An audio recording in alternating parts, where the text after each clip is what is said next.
Welcome to Chapter 13 in Achieving Energy Sustainability.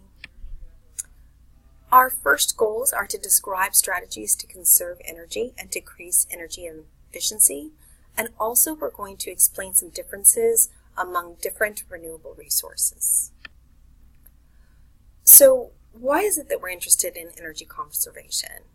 We know that we are fossil fuel dependent, which means that we utilize fossil fuels as our main energy source.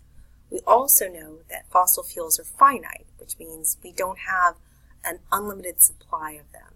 And in addition to that, we know that utilizing fossil fuels has negative consequences for our environment. So energy conservation is the first step to becoming independent of fossil fuel use. Energy efficiency is the least expensive and the most environmentally sound option for maximizing any energy resource that we have. Energy conservation, on the other hand, is finding and implementing ways to use less energy. So anytime we're talking about energy conservation, it means that we're finding and utilizing ways to more efficiently use our energy, or to use less energy. The tiered rate system is a billing system that's utilized by different power companies in which some customers pay higher rates as their use goes up. So for instance, let's say I only use a certain number of kilowatt hours. I might get a deal. But if I use too much energy, if I'm overusing the resource, then what they can do is they can charge me more per kilowatt hour. And so then my total bill goes up significantly.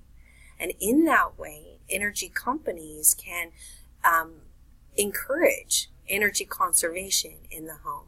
In fact, FPL has a system where I can have them assess my energy usage, and they can send me some stuff, a checklist based on the age of my home and different parameters in the survey that I filled out. And they can send me a checklist and make recommendations as to how I best can conserve energy in my home. Now you may notice there are some active links on some of these screens. I'm posting the student version of this PowerPoint online in Cougar Campus so that you can access these videos, and I highly recommend that you watch them. They have great information. The next concept we're going to talk about is sustainable design. Sustainable design improves the efficiency of buildings and communities in which we live and work. And how exactly does this work? Well, if you look at an energy efficient home, you're going to see a few different things.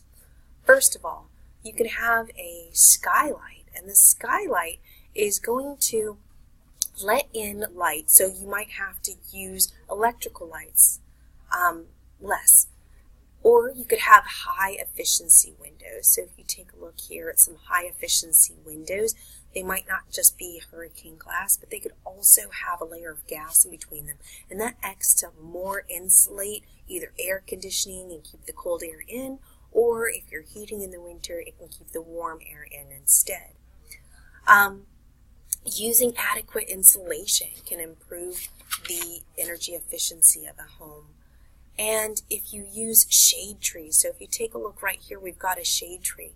Now different trees can have different impacts. So for instance, if you use a deciduous forest and you're in a place that has distinctive seasons, in the summer you're going to have nice shade in the corner of your house if the tree is placed correctly.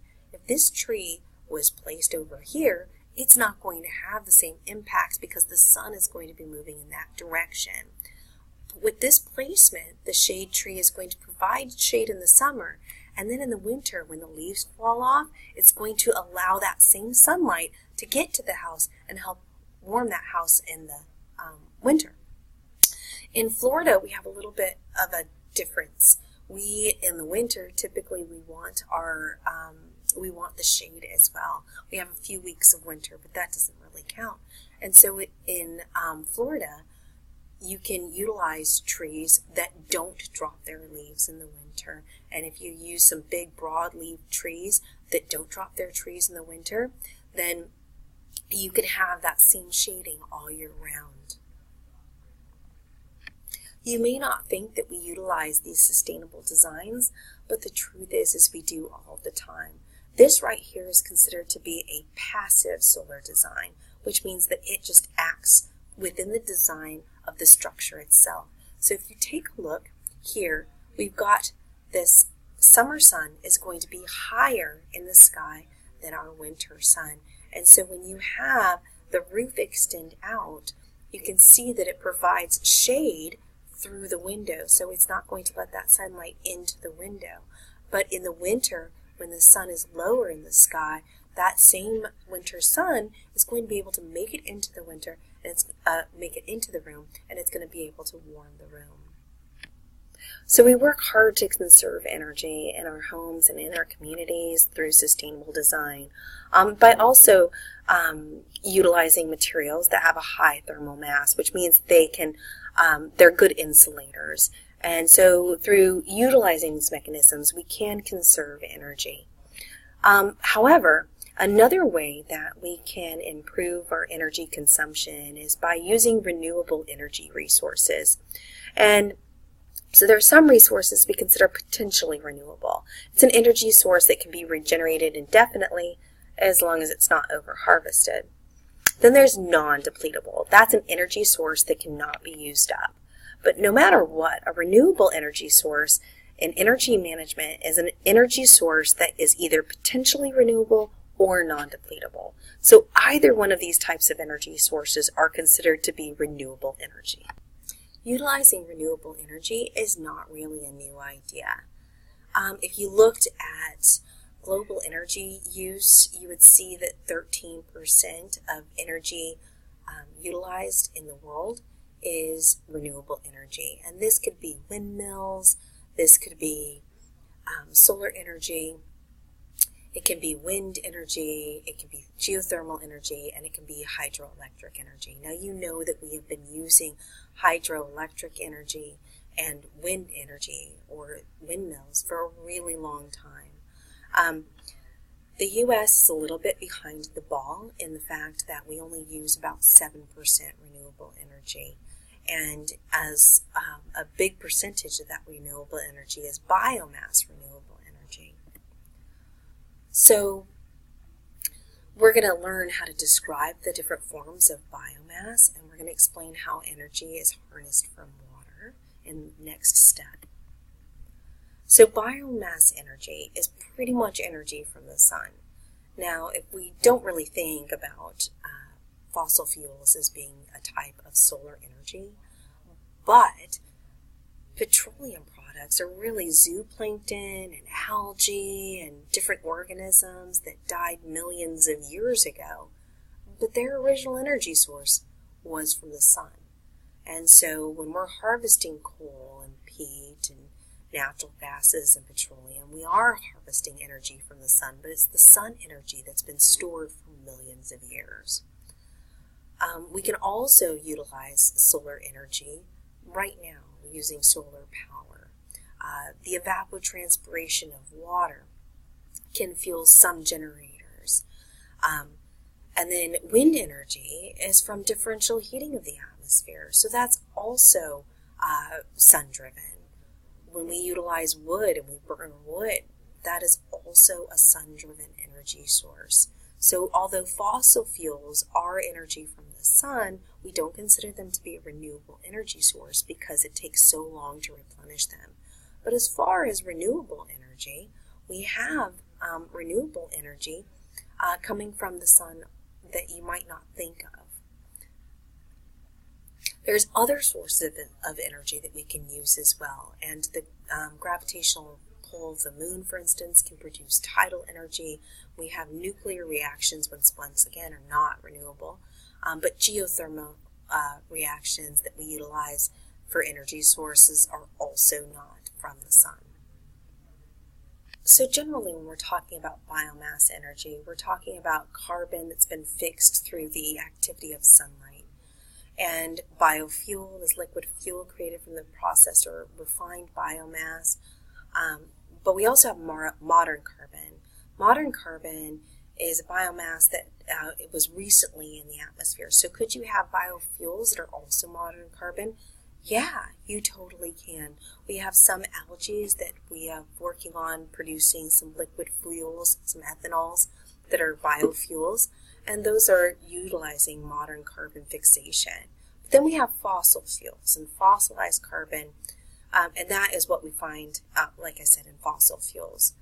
If something is considered to be carbon neutral, it's an activity that does not change the atmosphere CO2 concentration.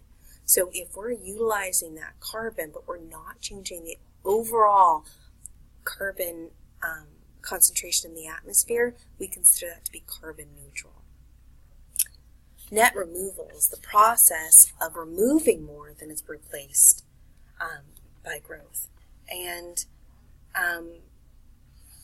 if we were, for instance, growing more trees than we were burning of the trees, then we would consider that to be a net removal.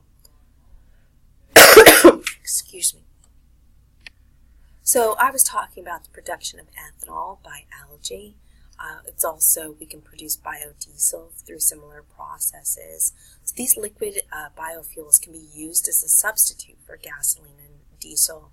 The ethanol alcohol made by converting starches and sugars from plant material into alcohol and CO2. And then we also have biodiesels, which is a diesel substitute produced by extracting and chemically altering oils from plants.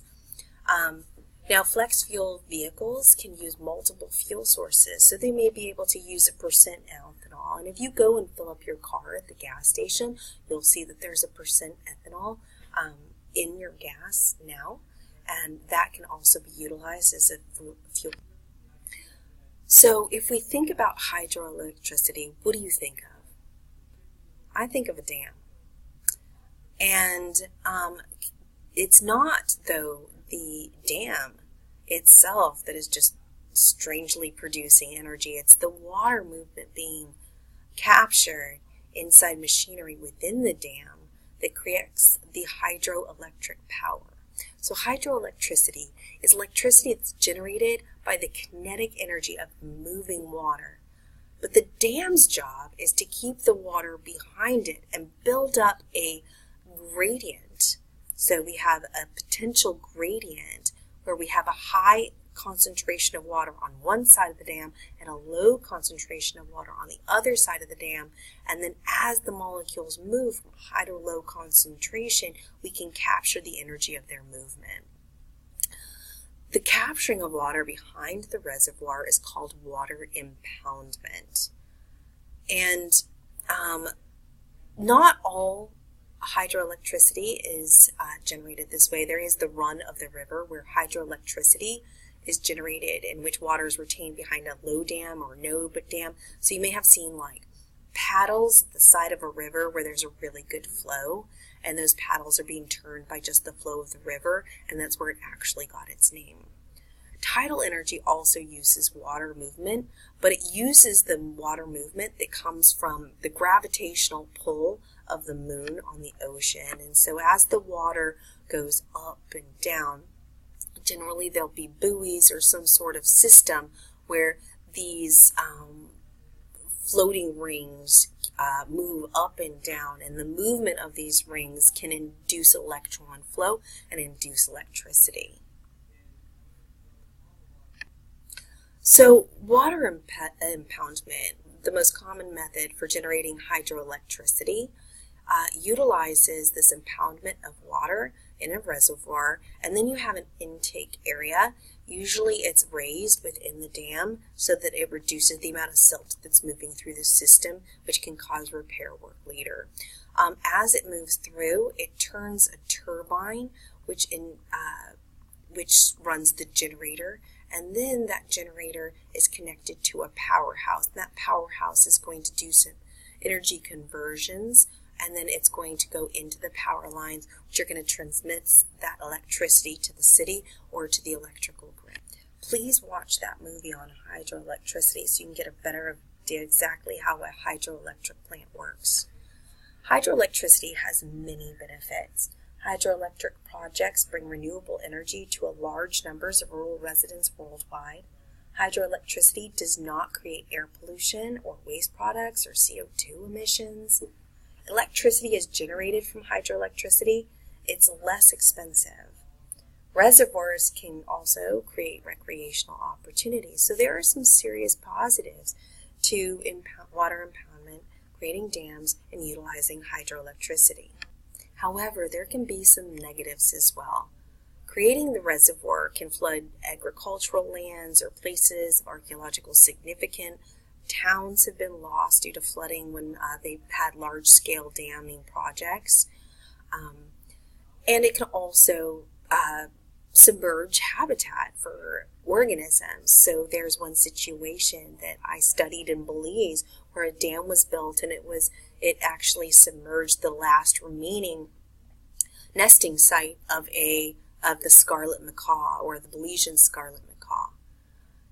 Impounding a river can interfere with organisms that depend on free-flowing rivers. So when you've got salmon or other fish that need to move up the river in order to spawn, if you build a dam, you can stop their ability to be able to spawn, and we can lose entire species of fish, and we have.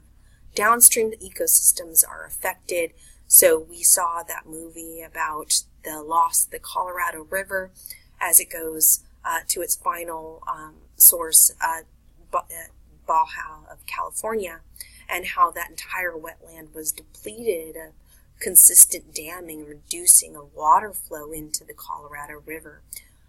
In addition to that, the siltation that comes with that flow of water is reduced. So remember, nutrients are being moved or being leached from one system, but those same nutrients are being moved to another system. And so if you reduce the water flow, you can reduce the amount of siltation that makes it to these ecosystems and these communities that are further on down the river. And that's impacted agricultural communities, and it's impacted just ecosystem resilience in downriver communities.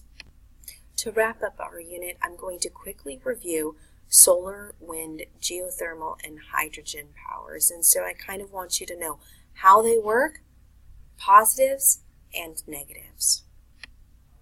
So as we know, solar energy is energy that's captured from sunlight.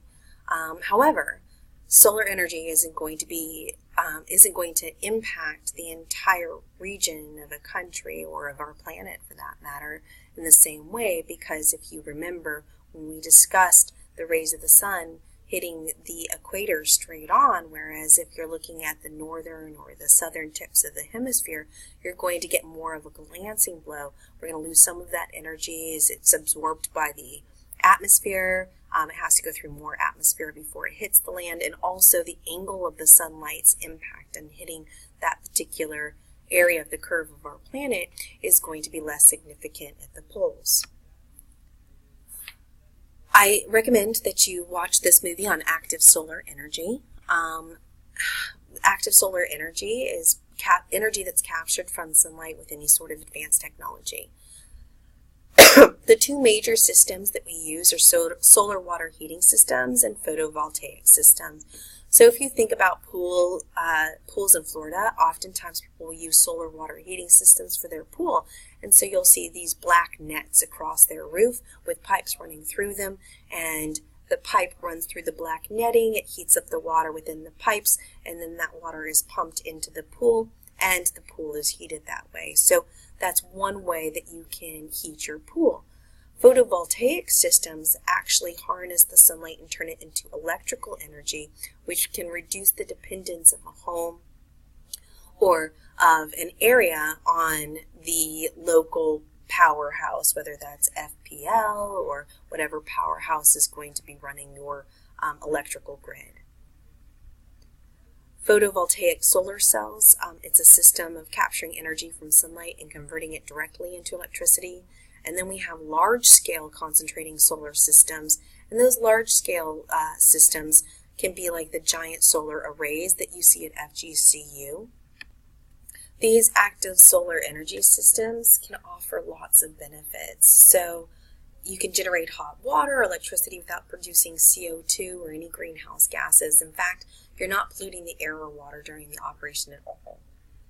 You can produce electricity on hot, sunny days when demand for electricity is high. So you could utilize that same electricity to run your air conditioner, for instance. Producing electricity during peak demand hours. So typically peak demand hours are in the morning with intense sunlight or in the evening. And a photovoltaic system can be less expensive than running an electrical transmission lines to some home sites. So let's think you've got a cabin in the middle of the woods. It might cost a lot of money to connect your cabin to the main power grid. But if you utilize a solar power system and you have a great storage facility for that energy, if you have a good battery system, then you can, oftentimes stay off the grid. Unfortunately, photovoltaic solar panels are expensive to manufacture and they're expensive to get installed. Manufacturing of the solar panels themselves requires a huge amount of energy and water, and oftentimes it involves very toxic materials and creates industrial waste problems. There's also environmental costs associated with the battery. So once a battery is depleted and it's no longer rechargeable, what do you do with the battery remains? That can create problems. The end-of-life reclamation and recycling of both the panels and the batteries creates long-term issue. Wind energy is energy that's generated from the kinetic energy of moving air. So remember, we still consider this a solar source of energy because it's the variances in and differentiation in the way the sunlight hits the earth that powers the wind energy. Wind energy is a hugely growing industry right now. So capturing wind industry with windmill fields or utilizing spaces where you are using the windmills and then below that you're utilizing the environment for a different, like an agricultural source, is becoming really popular. And countries like China are really developing this as an energy source, but you can see that although China generates more electricity from wind energy than any other country, the percentage of the actual energy that it gets from wind energy is not even close to that of, say, Denmark. So Denmark utilizes a huge percentage of its energy that produces is from its wind energy. So this just means that there's some growth that can occur in some countries that are underutilizing this as a resource. When generating wind energy, we're looking at creating a turning of a paddle just like a normal turbine, and then that's going to be connected to a generator, and then the generator is going to be connected to a converter, and then the converter is going to be connected to a power line. It's much like hydroelectric power, except for it's just utilizing wind. There are some huge advantages to utilizing wind energy, and some of these include the fact that it's a non-depletable and a free energy resource. So we can never use all of the wind up. After manufacturing and installation, there's very little energy input other than the wind, which is required. Wind-generated electricity produces no pollution and no greenhouse gases, and wind farms, like I said, can share the land with other uses. So you can share the land with it agricultural or pastoral use, for example. But there are disadvantages as well. And some of the disadvantages include that most of the off-grid and residential wind energy systems, they rely on batteries to store the energy. And so as we know, our batteries are one of those technologies that has been really limiting as far as developing renewable resources, because we just don't have the capacity for the long-term energy storage. Wind turbines can be really noisy and unattractive. So some people say that the windmills deflect from the beauty of the countryside.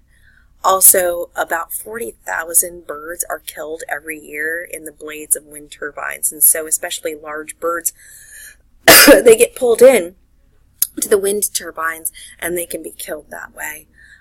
Bats are also killed by wind turbines because, as they're trying to dart around them to get bugs, they get caught up into the blade. Geothermal energy is the heat energy that comes from the natural and radioactive decay of elements deep within the earth.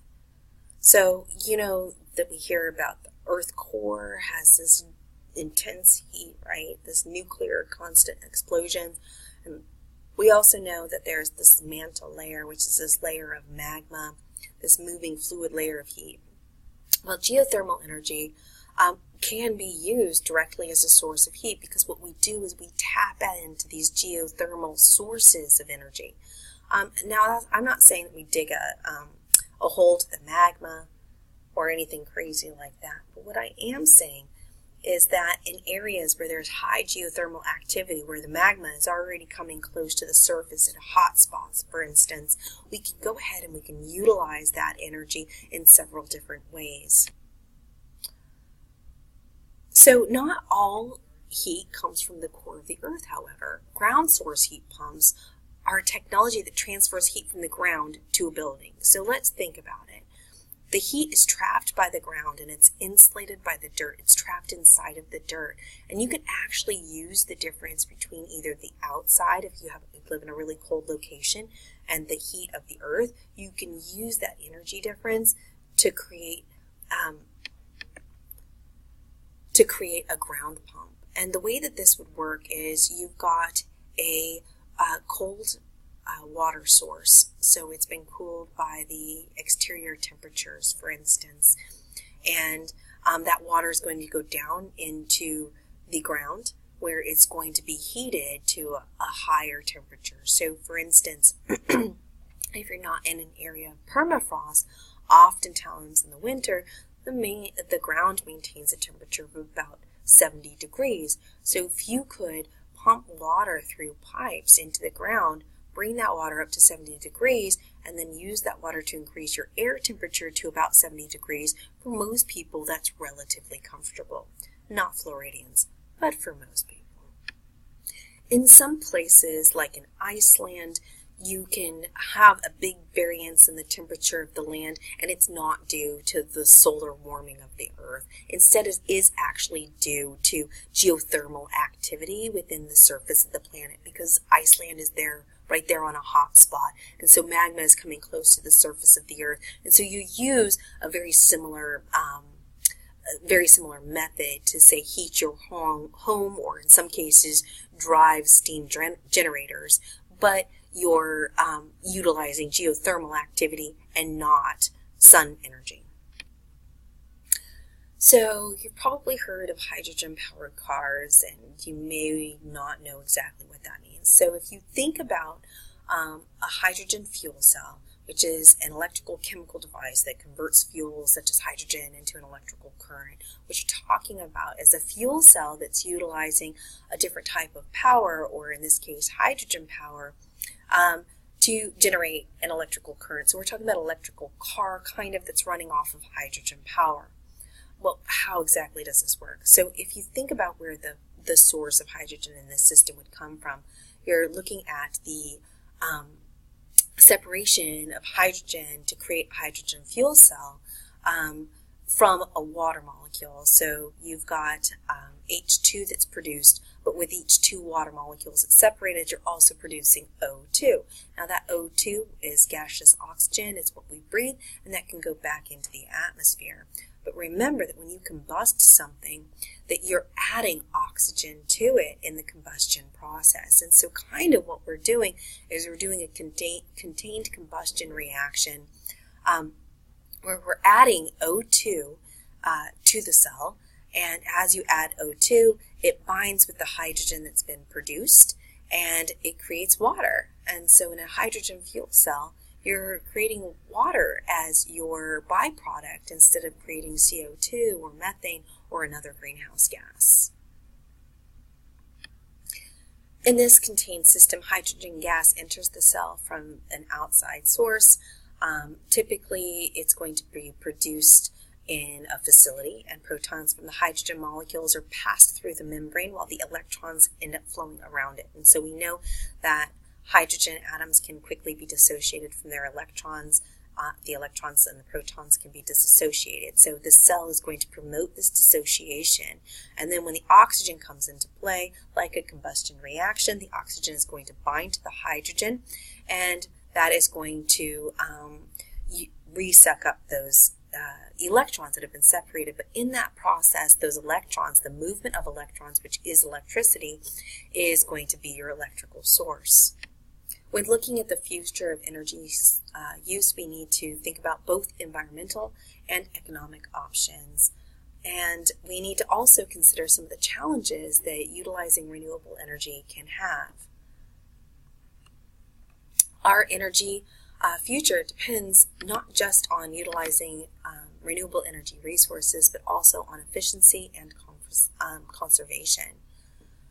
So, sustainable energy strategy must combine energy efficiency, energy conservation, and the development and utilization of renewable energy resources. One of the ways that we can do that is to consider the costs and the benefits and the limitations of each energy source, and looking at the region, determine what is best for that region. So here in Florida, solar energy might be a great renewable resource, but if I was living in Alaska, maybe less so. Maybe I want to use some hydroelectric power in Alaska or some wind-generated energy. So we have to think about the location and the region when we determine what we're going to use as our main energy source. In addition, we can use smart grids, which are efficient, self-regulating electrical distribution networks, instead of using old power systems, so we can renew and update our technology in energy use and conservation. A smart grid optimizes the use of energy in a home by continuously coordinating energy use with energy availability. So if you use a smart meter, what it's going to do is it's going to distribute the energy to where it needs to go, and in peak times it can slow down certain energy uses. So for instance, maybe slow down some of the energy that's going to go to your refrigerator, which isn't going to typically impact the temperature of your refrigerator so much, but it will allow the rest of your house to use energy without pulling too much energy from it. So that wraps up our lecture on renewable and sustainable energy. I hope that this has helped clarify some of the concepts in the chapter. Please don't forget to read the chapter. You may want to look at some of those supplementary videos, and don't forget to take notes into the PowerPoint presentation that I give you, and I hope you all have a great day. All right, take care. Don't forget the exam is next class.